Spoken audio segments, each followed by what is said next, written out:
Welcome to Stories Podcast. I'm your host, Amanda Weldin. Today's story is called Keep It Chill, Daffodil, an original story written for you by Daniel Hinds. Thanks. Enjoy the episode. Keep It Chill, Daffodil. Maya's Diary. Keep Out. April 7th. Dear Diary, this place is terrible, and I hate it here. Hate it, hate it, hate it. I hate it 3 times. I hate it 100 times. It's even worse than I thought it would be. I'd rather be living in the woods with a family of rabid skunks than be in this house. Okay, maybe that's a little dramatic. Let me start over. We moved in with Cliff this week. I know, I should have been prepared. My friends, Maddie and Rachel, they warned me over and over. But did I listen? Of course not. Then, after 3 very quick years, Cliff and Mom got married earlier this month. Once that was out of the way, it was always the plan to move into his house. And well, here we are. I guess I just thought it wouldn't happen. Or maybe just that it wouldn't happen so fast. Time is weird, isn't it? I was dreading having to leave the little apartment where Mom and I lived together for the past 10 years. I was dreading it so bad that the days passed like a TV show in fast forward, when your dog sits on the remote and you can't get it out from under him. You're frustrated and your show is getting ruined, but you're not allowed to be mad because the dog just looks so happy to be on the couch with you. So upsetting. On the other hand, when you're really looking forward to something, like, say, summer vacation starting, every day seems to drag on and on. It feels like it'll never arrive, like someone is pasting extra days onto the calendar. They're like, oh, that? It's just the trimple of June. Everyone knows that June has an extra trimple tucked away in there. Yeah, trimple isn't a real word. Since this is a new diary, I filled my old one, again. I guess I should explain in case I ever get famous and someone reads these or something. I like to make up words. It started when I was just learning to write and didn't know any better. I thought making up words was the kind of thing any old person could do. Back then, I had words like throshle, which is what our old washer did when there were too many towels inside. Or there was pripply, which is the word I used to describe the feeling of really having to use the bathroom. Don't worry, I grew out of that one. Anyway, I'm writing this in my new room at Cliff's house. It's nice enough, I guess. It's definitely bigger than my room at the apartment, and I got to paint it whatever color I wanted. I chose this cute, earthy pink that the paint store called happenstance, which is just as made up a word as anything I've ever cromulated. With the paint, I also got a new bed and some posters on the wall of some good artists and bands I like. I also got to put my vanity right in my room, just like Maddie and Rach have at their houses, which is cool. But still, all the pink walls and posters in the world wouldn't make me happy to be here. I used to write a new song practically every day in my last diary, but I just can't here. It's like this place is just smothering my creativity. I don't know. Since I can remember, it's been just me and Mom on our own. Sure, things were tough sometimes, but we always had each other. Cliff is nice and all, and I know Mom loves him, but why did they have to go and get married? Couldn't they have just kept dating? Him in this house, me and Mom at the apartment? It's just not the same here. The air smells weird. The toilet's too high. The sink sprays funny. Worst of all, Cliff has been trying extra hard to make me feel at home. Guess what, Cliff? I'd feel at home if I was, at home. He made me breakfast this morning. Sure, great. But he said the English muffin had cooks and nannies, and then laughed at his own joke. Cooks and nannies? It's nooks and crannies, Cliff, and it's not even funny. I basically stormed out without eating. Ugh, I need to stop. I'm giving myself a pulp. That's another one I made up. A pulp is that thing you get before you cry, where you can feel the tears all lump up in your throat and behind your eyes and in your brain. It's absolutely detrogable. I'll let you figure out what that one means. I give up writing tonight. No more diary. Definitely no new song. I'm gonna go read a while instead. Keep it chill, Daffodil. Maya. April 12th. Finally, I found something good about Cliff's house. Her name is Good Lady Maple, and I spent the weekend Gibralting her. I should clarify, Gibralting means exploring in a lazy way, and Good Lady Maple is a tree. She's what I named the honkin' big maple in the corner of Cliff's backyard. Why did I name her that? I'm glad you asked. She's an elderly tree, tall and thick around the trunk, with the kind of dignity you only see in old ladies. I was pretty sure she was a maple, so I brought Mom a leaf and she confirmed it. Our old apartment didn't have a yard. There was a park down the street that I loved, but this is nice too. On the downside, there aren't any other people here. But on the upside, there aren't any other people here. That's a little confusing, but if you're like me, you'll get it. Sometimes I just want to be surrounded by people, even if I'm not hanging out with them and we're just sharing the same park. It's nice. You feel safe and warm and kind of cozy. Other times, though, I've had enough of people. I want to get a book or my diary and just hide away somewhere. Somewhere quiet and safe. Somewhere there's no one to bother me. Somewhere like Good Lady Maple. When I first went up in her branches, the wind blowing through sounded almost like music, and I was so close to being able to write a song again. So close. Like I said, she's in the back corner of Cliff's yard, just past a big dirt patch. Since she's so old, there's lots of good limbs for climbing and swinging, and halfway up there's two limbs together that form a perfect seat. I settled up there and read my book for hours on Sunday. It was nice. Mom and Cliff even brought me my lunch out there. It was my favorite, Mom's tuna salad, which is always scrumdingus. Of course, I still shared the crusts with the squirrels in the tree next door. You always gotta be cool to the neighbors. Keep it chill, Daffodil. Maya. April 15th. Did I mention that I hate it here? Because I hate it here. I just got a talking to. Did you ever get a talking to? If you haven't, let me explain. It's different than normal talking. With a talking to, you get pulled aside by someone, Mom in my case, and they speak in this weird whisper that bites off every word like you're mad at your own sentence. Ugh!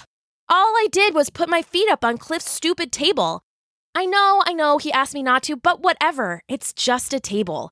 He didn't even say anything to me. It was Mom who pulled me aside and got all over me about being respectful in my new home.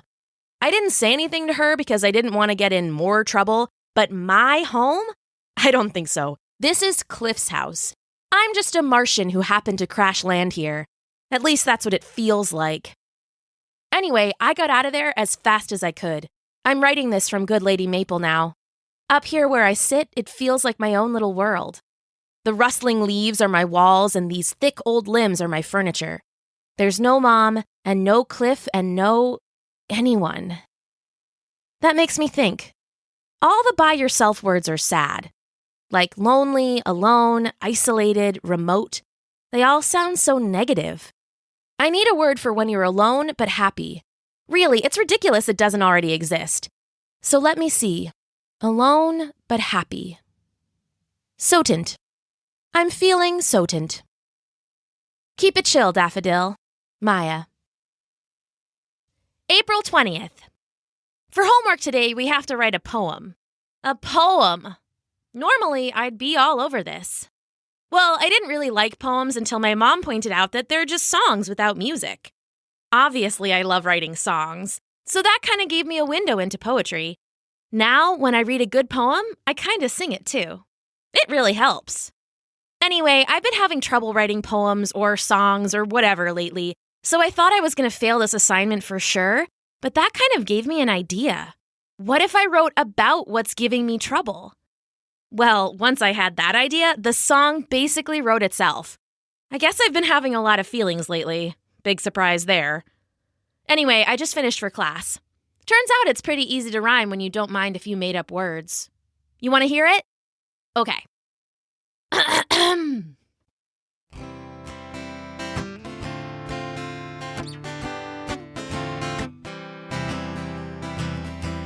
This house is a bore. Please take me home. I miss the old rooms with Caribly floors. This house is bugugs. Please take me home. I want my old windows and strupple rugs. Isn't it wild? The colors look so mild. This house doesn't feel like home to me. My home was so preet. Please take me home. I feel like a Martian lost in zip pleat. My home was alive. Please take me home. I wish I felt normal and cozified. Isn't it wild? I barely smiled. This house doesn't feel like home to me. Isn't it wild? I am one spoon-line child. This house doesn't feel like home to me.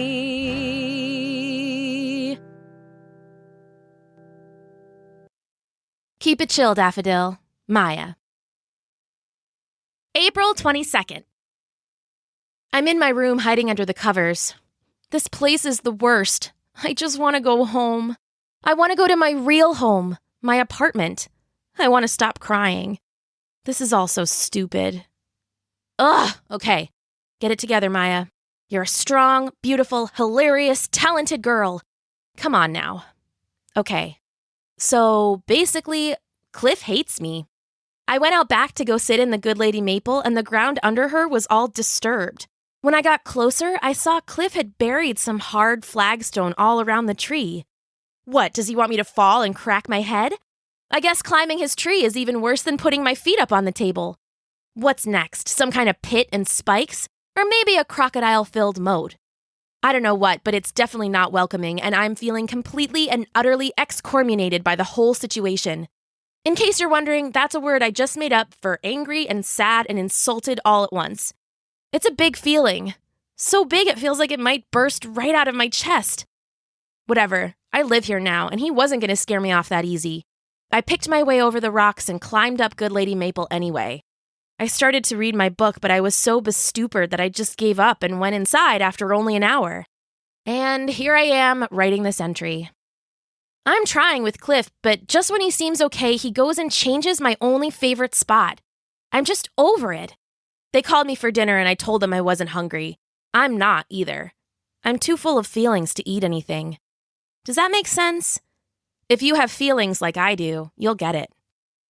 Keep it chill, Daffodil. Maya. April 25th. So, maybe I've been too hard on Cliff. Maybe he's great? I woke up this morning to thunder. That was okay at first because it's Saturday. No school or anywhere to be. When I don't have to go outside, I find thunderstorms relaxing. The raging wind, the blashing thunder and lightning, the constant tip-tap-topping of the rain. I actually snuggled in deeper, wrapping myself up in the blankets like a baby. Then I remembered. I had left my book in Good Lady Maple. I pictured it out there, getting soaked in the rain and blown around by the wind. I imagined it stinky and scorched from lightning blasts. I would never know how it ended. I threw on random clothes in the dark. I probably looked like a weirdo, but I didn't even care. I just needed to run back to the corner of the yard and get that book before it was completely ruined. "What's the rush?" Mom said to me as I ran through the kitchen. She was dripping wet, just in from the rain herself. Cliff was at the stove, something sizzling in front of him. "Slow down and have a bite, kiddo," he said. "Left my book outside, gotta get it," I said. It came out fast, like one great big word. I barely even slowed down to pull my boots on. I ran off the back patio, and when I hit the grass, it was so wet my feet shot out from under me, and I fell right on my butt. But I got up and kept going, and when I got to the tree, I basically fainted at how silly I'd been. The rain fell hard, and the dirt around the tree had filled with water. Of course, there was no grass and nowhere for it to go. It was basically a small pond. There was no way to get up into the good lady maple, except for the stones Cliff had laid. I had thought they were random before, but in that pouring rain, Cliff's careful design was obvious. It was a path. A winding path of stone islands in a mud puddle sea, each one placed perfectly within reach of the next. I felt a pulp in my throat. Cliff had done this for me. I had been so mad at the silly rocks, and they were just so perfect. I needed a word, a new word. A sudden realization that something you didn't like is actually wonderful, useful, and good. Let's see. Tiffany. With the stones, I had a Tiffany. Soaking wet now, I crossed from stone to stone and then climbed up into my tree. Luckily, her heavy leaves had kept off most of the water. I sat for a long minute, letting the wind blow around me and the rain roll down my face. "Thanks, good lady Maple," I whispered to her. "Enjoy the rain." I tucked the book under my hoodie and ran back inside. When I came in the back door, I could hear laughing in the kitchen. I shrugged off my outer layer of wet clothes and then followed the laughter and the smell of crisping bacon. It was Mom who was laughing, her smile wide and honest. It was the kind of happy smile you can't fake. She was laughing at Cliff, who had served her breakfast and was toweling off her hair as she ate. "You really don't have to cook," she said, still smiling. "And you didn't have to run to the store, but these are the terrible sacrifices we make for love." Mom laughed again and leaned back against him. He paused drying her hair long enough to give her a hug. Both of them were still smiling and still laughing. Stones in water, I thought suddenly, looking at Cliff. There, in the kitchen doorway, I had my second Tiffany of the day. He really loves her, and he makes her happy. I started smiling for the first time in what felt like weeks. Mom took a sip of her coffee and then saw me standing there. "You get your book?" Mom asked me. I held it up with a smile and then set it on the table. "Can I get you something to eat? Your mom devoured all the bacon, but I can do some more." Mom elbowed him playfully in the gut. "Just a couple English muffins would be great," I said. "2 English muffins coming up." "Yes, please," I said, taking a seat. They both smiled at me, and for the first time, I let myself feel at home. It felt good for a second. Then I don't know. All I could think of was how terrible I'd been to Cliff. He had been nice to me, and I'd just been a jerk. Too upset about moving to even think about anyone else. But it was never too late. I decided then that I'm going to be nicer. If someone's kind to me, I should at least be kind back. But I wasn't sure how to do it. "Hey, Cliff," I said. "How about some jelly for those cooks and nannies?" There was a pause, and then Mom and Cliff laughed. And then I was laughing too. It felt good. It just felt really good. Keep it chill, Daffodil. Maya. The end.